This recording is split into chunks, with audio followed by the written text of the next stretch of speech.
Alright, we are on 11.7, which is the binomial theorem. This is one of those sections that I kind of add in, not that I'm looking for you to memorize anything here, or that it necessarily even that there's a practical application of anything that we're doing here, but it's more one of those things that I think it's really interesting. I think it's kind of cool how some of these different math concepts work together.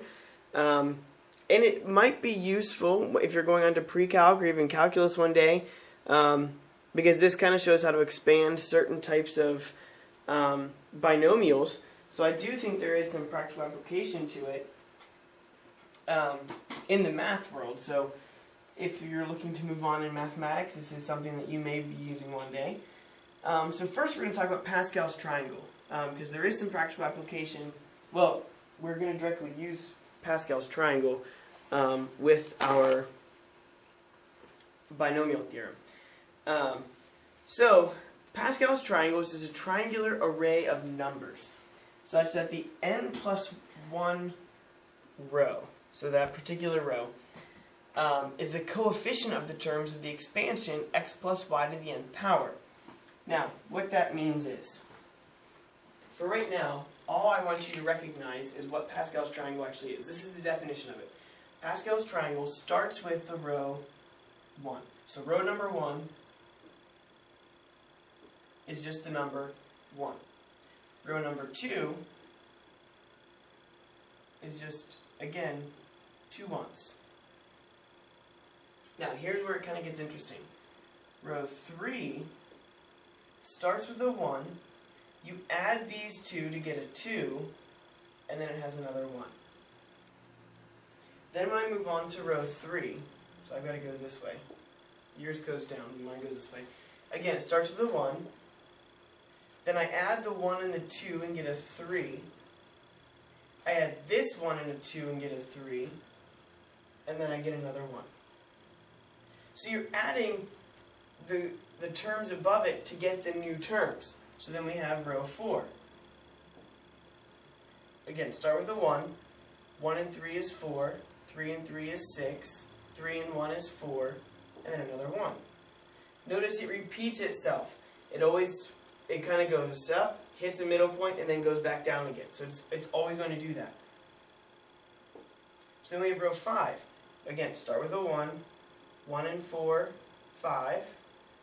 4 and 6, 10. 4 and 6, 10. 4 and 1, 5. Another 1. And then I think your paper goes on to row 6, so I'll go ahead and add that one in here too. Again, start with a 1. 1 and 5 is 6. 5 and 10 is 15. 10 and 10 is 20. 15, 6, and a 1. Now, we're going to use those here in a second. So this is actually Pascal's triangle. If you look on your paper, it should kind of go out like this, and it continues to build and build, and it can go on forever. So that's what Pascal's triangle is. So make sure you have all those things. And I went on to row 6, because you might have to expand that a little bit, but that should cover a lot of what we're going to be using it for today. But we might have to expand it out here in a second to get further out for one of our examples. So they want us to expand x plus y to the 7th using Pascal's triangle. So what we need to do is we actually want to look at, to get to the x plus y to the 7th, we actually need to go out to that 7th row. So if you look, our row that we just ended with row 6, is 1, 6, 15, 20, 15, 6, and 1. We actually have to go out to that next row. So that next row, so really this would be row 7 for your Pascal's triangle, would be 1, 7, 21, 35, 35, 21, 7, and 1. So you always go out to the row of the exponent that you're looking at. And so now x plus y to the 7th power works this way. We start with the coefficient of 1, so we just leave it. And you start with the first variable raised to the highest power, 7. We don't use this one at all. Add. Then when you go to the 7, this exponent comes down by 1, and now we add this one. So together, x to the 6th, y to the 1st gets us to 7. Then I go out one more. I move to the next coefficient. Again, x comes down, but y now starts increasing. So the first variable comes down, the second variable goes up, and eventually they will switch till the end we have no x's and all y's. So now we move on to the next coefficient, 35. X to the 4th, y to the 3rd. Again, they should always add to be 7. Now I'm going to move down here so you can continue to see it. Then we have 35, x to the 3rd, y to the 4th, plus 21, x to the 2nd, y to the 5th, plus 7, x, y to the 6th, and then 1, y to the 7th. And if you were to multiply and FOIL this out 7 times, that's the answer you would get. But there's no multiplication necessary. All we did was use the 7th row of Pascal's triangle. In my opinion, that's really, really cool. Again, I'm a math major, I'm a math person, so that might be cool to me and really lame to you, I don't know. But I think it's really neat how that works together, and you can use this kind of obscure triangle arrangement of numbers, which in itself is kind of cool on how to find and add it together to get the next row. But now you can use that. This guy Pascal found this triangle that's used to find these multiplications, and that there's actually a pattern there. That when you multiply out x plus y 7 times, there's a pattern there. So I think this is really kind of cool. Now, a little more mathematical about this is the actual binomial theorem. So we can use Pascal's triangle, and that's really the way I'm expecting you to do this. But the binomial theorem is kind of the more mathematical way of finding all of these terms. So this is kind of where it started, and then Pascal found the triangle that went along with it. So if n is a non-negative number, so your exponent really is a non-negative number, then the expansion of that, and you kind of notice what we just did, where the a's decrease and the b's increase the whole time. However, the coefficients here we find by doing this. Again, you start with your 1 and we end with a 1. But as you move across, we start with the exponent, and that's the one that's here. So it's just over 1. That is your coefficient. Then the next term is going to be that exponent times 1 less than that. So for the one we just did, it would be 7 times 6 divided by, now we had 1 here, and that's 1 times 2. If I continued this, so in my ... piece, if I went to the third one, so here's, fourth, first, second, third, I would then have n times n minus 1 times n minus 2. So again, so that would be like 7 times 6 times 5, divided by 1 times 2 times 3. So again, the denominator, you're adding numbers, the numerator, you're subtracting them, and eventually you're going to meet in the middle, and that's where the crossover happens.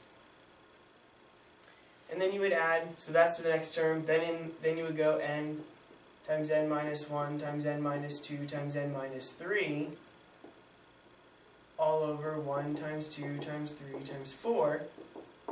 until eventually we come back and get down to kind of where we started, except now we're just with b's and no more a's. So, they want us to find a minus b using the binomial theorem. So how does that minus change things? Well, really what we're going to look at that as is a negative b. So instead of adding it, or instead of subtracting it the whole way, it's going to flip-flop back and forth, and we're going to look at that as a negative b. And it's going to depend on the power of b. So again, I'm not expecting you to use the binomial theorem on all of these problems like this. I'm expecting you to recognize the binomial theorem, but really Pascal's triangle is going to be the easiest way for you to get a hold of this. So I'm going to rewrite this as a plus a negative b to the 6th power. So again, we start with 1, a to the 6th. Technically it's b, negative b to the 0, but that's 1, so it goes away. So we just have a to the 6th. Plus, Now we start with the coefficient. So we just have 6. Technically it's over 1. We don't have to put that. A comes down a power, and negative b comes up a power. So negative b to the first is going to be a negative b. So that's going to be a minus. We'll simplify that here in a second. Plus, now we have 6 times 5 all over 1 times 2. Because again, this decreases, this increases.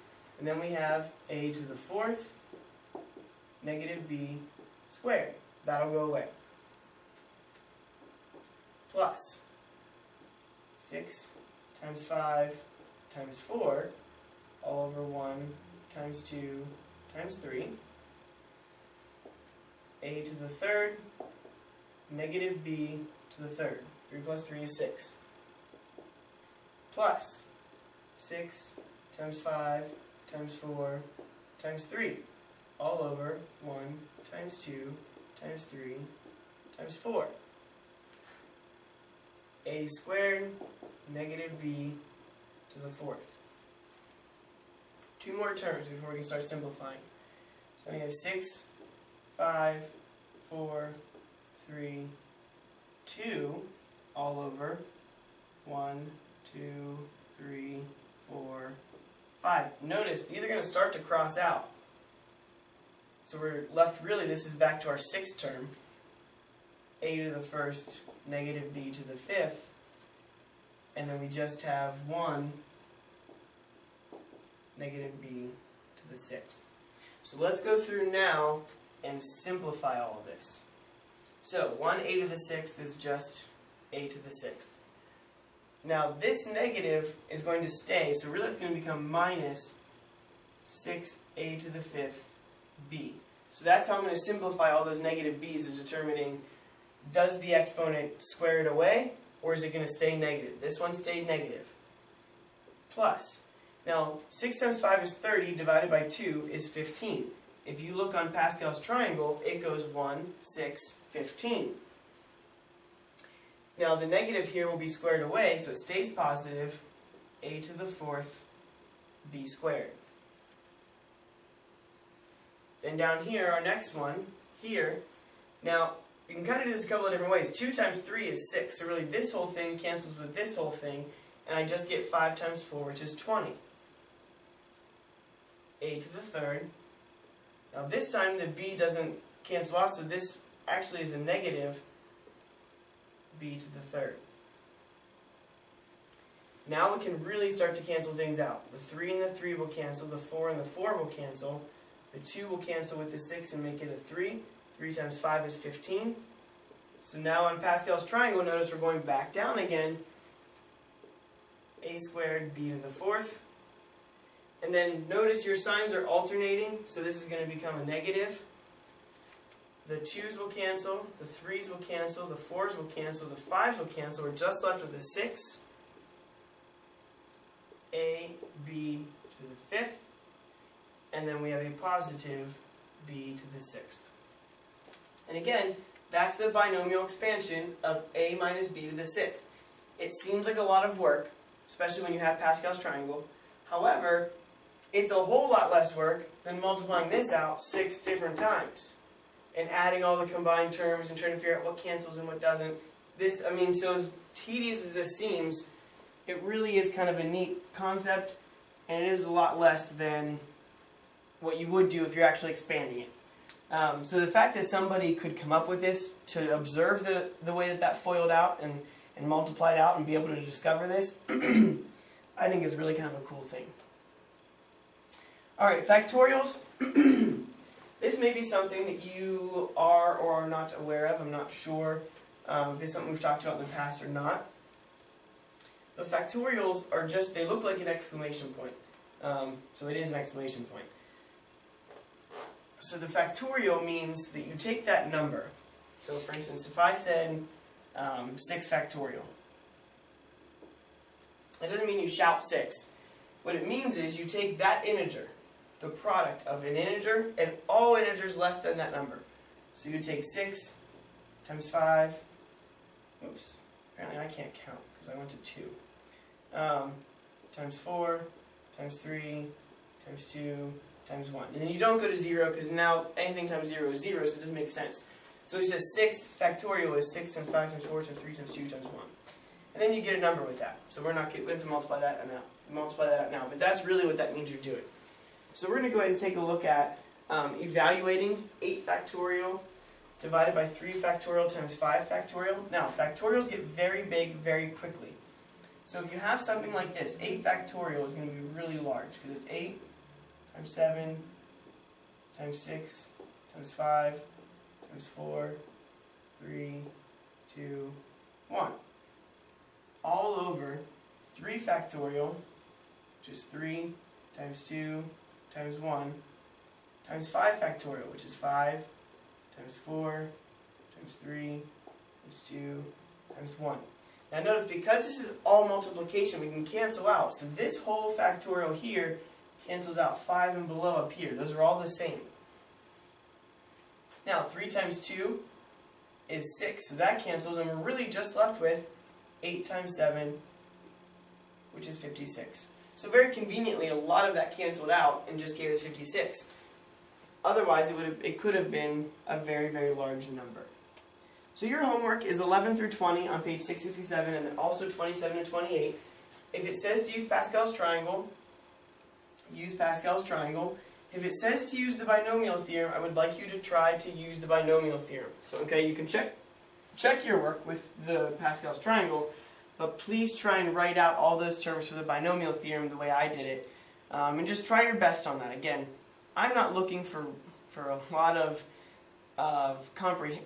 I mean, I want you to comprehend it, but I'm not looking for that necessarily for you to be able to take this into the world and even into your next math class and use it. I'm really looking for you just to kind of comprehend the topic a little bit,